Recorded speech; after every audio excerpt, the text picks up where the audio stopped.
to my channel, Loving Life with Lee. I'm Lee.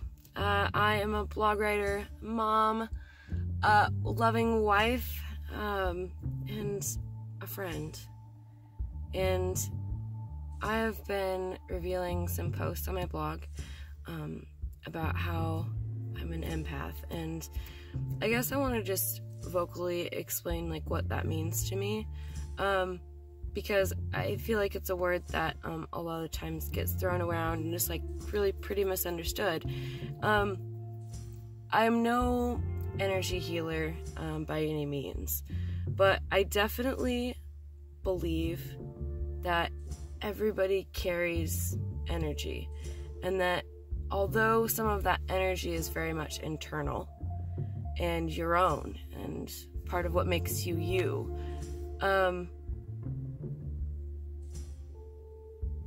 it's also shared between people, and that's what I feel like a lot of people don't realize, and is a big reason for a lot of the problems that our society is having right now, is this lack of understanding of energy. And I have researched quantum theory. I'm no science major by any means, and I know a lot more about blogging than I do about science, but things like the law of attraction and how emotions and what emotions are exactly, peptides. I feel like I've gained a lot of knowledge about how to use and how to influence with my energy and with other people's energy. And I think a lot of it's trained at this point. I used to think that it was more of a special ability, as in people lacked the kind of ability that I have, but I don't think that's the case. I think that most people are just out of tune with their own empathic abilities. People don't realize a lot of the time that the energy that you carry affects everybody around you in the vicinity. And even further, it can even extend distance of any amount. I've heard too many stories, had too many experiences myself with the fact that energy doesn't know boundaries. You can see it 1 second and it's not there anymore the next. And that energy transfer, if your emotions produce peptides in your physical body, in your physical form, and those peptides are influenced by the energy that you carry, then it would make sense that your emotional and chemically made body influences of how you're feeling in your mood would then affect your energy in which you put out to the world. And if you think about it, the energy that you put out into the world is going to be attracted by the opposite kind of energy that you're giving out. So for example, I'm one that likes to live a super happy life. I'm a pretty upbeat person. I'm extremely optimistic, like to a fault almost. Like I'm so willy-nilly about most things in my life that I'm until recently a pretty terrible planner. You know, my band teacher had this motto that says, if you're early, you're on time, and if you're on time, you're late. And if that is true, then I'm late 100% of the time, because I'm on time sometimes, which means I'm still late.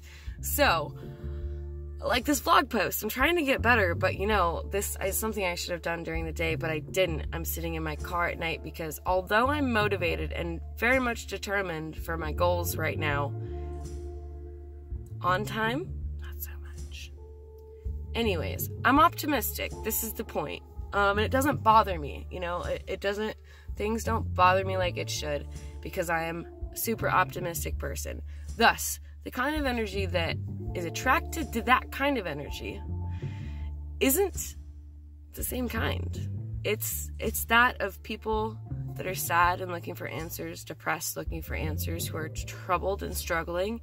And through my natural experience of working with people I have come to realize that I am the type of person that is able to help the kind of people that need help, because I'm willing to, because that's the kind of energy that I produce. That's the kind of energy that they need in their life.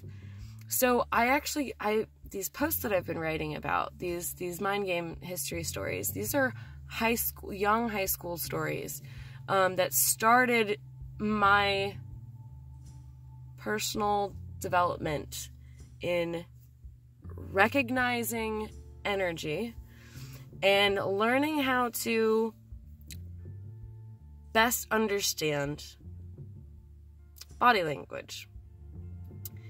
And body language isn't just physical movements. It is an expression of energy out into the world constantly. Either you're holding it in or you're giving it out.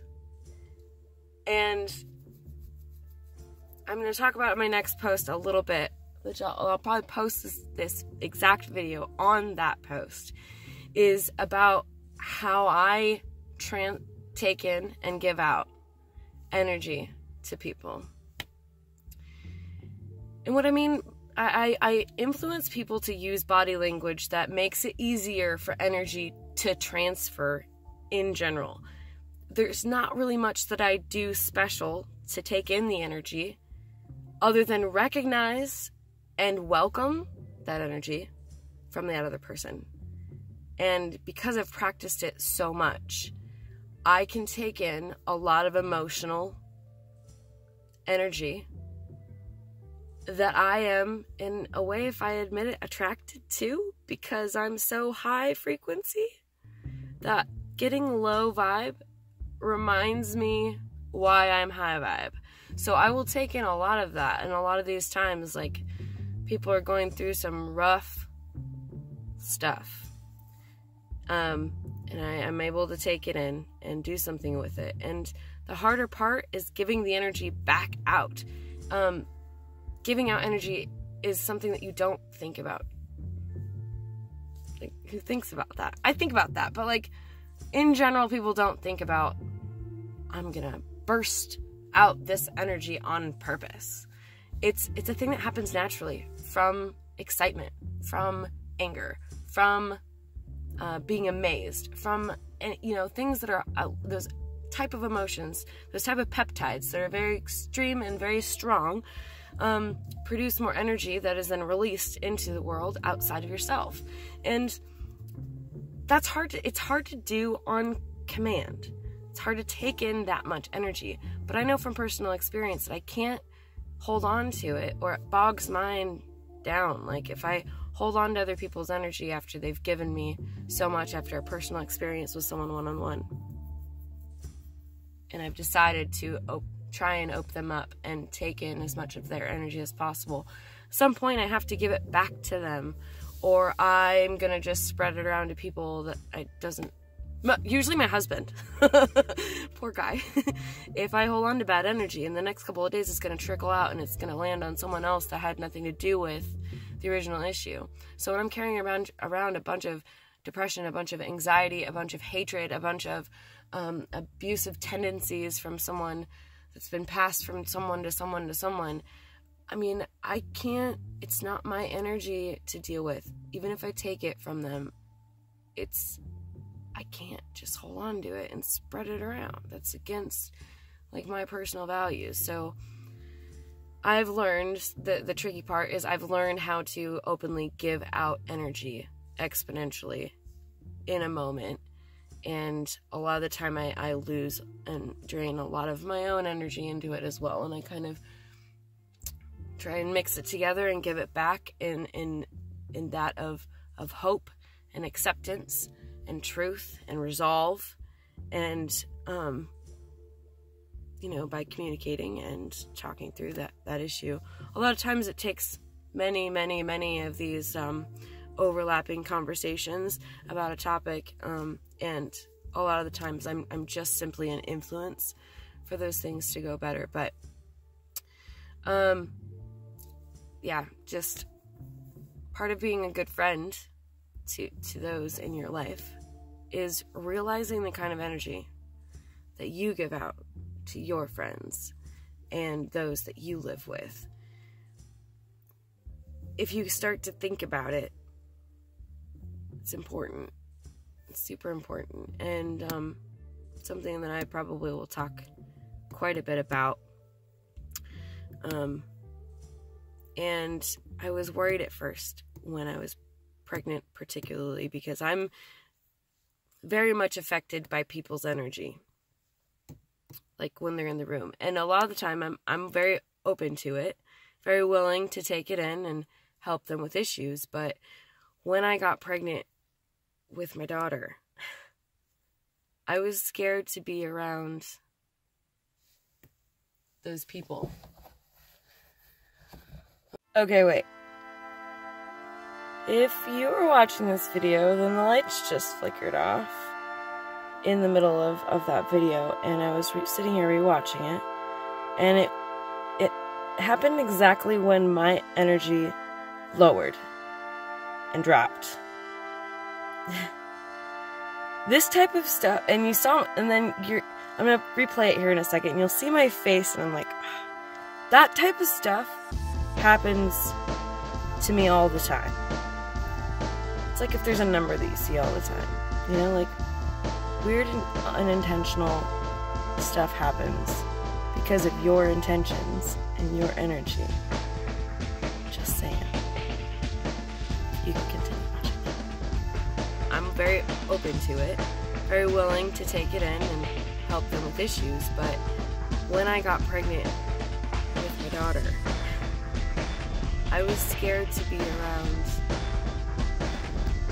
those people.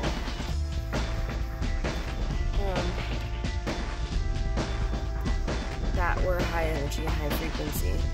I kept it to a more minimal amount when I was pregnant, and I still am a little scared of people and their problems because I know how much it affects me, how much it takes away from me. But I was also at first really scared that she might be a little bit more in tune naturally to the energies that are around her.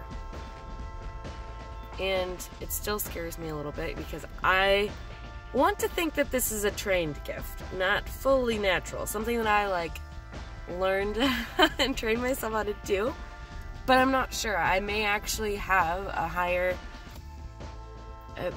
a gift of some kind with empathy and being an actual empath. I'm still unsure, but it scares me a little bit to have a baby girl because she's already showed some signs of being well in tune with those around her at the very least.